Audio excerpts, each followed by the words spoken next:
ആവശ്യമില്ല, പൊയ്ക്കോ എൻ്റെ മുന്നിൽ നിന്ന്, ബാക്കി ഞാൻ വീട്ടുകാരോട് സംസാരിച്ചോളാം. എന്നാൽ അയാൾ ഇത്രയും ദേഷ്യപ്പെട്ടിട്ടും അവൾക്ക് യാതൊരു കുലുക്കവും ഉണ്ടായില്ല.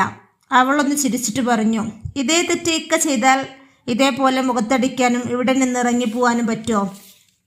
ഇല്ല, കാരണം പെണ്ണ് തെറ്റ് ചെയ്താൽ അത് എല്ലാവർക്കും വലിയ സംഭവമാണ്. അവൾ വൈബിച്ചവളാ മരണം വരെ. അതേ തെറ്റ് ഒരാണ് ചെയ്താലോ, കുറച്ച് ദിവസം മോശക്കാരൻ, പിന്നെ എല്ലാവരും മറക്കും, ക്ഷമിക്കും. ഒരേ തെറ്റിന് രണ്ട് രീതി അല്ലേക്ക? നിന്ന് പ്രസംഗിക്കാതെ ഇറങ്ങി പോടി എൻ്റെ വീട്ടിൽ നിന്ന്. പോവായിക്ക. അതിനു മുമ്പേ ആ നമ്പറിലേക്ക് ഒന്നുകൂടെ വിളിക്ക്, എന്നിട്ട് ഞാൻ പോവാം.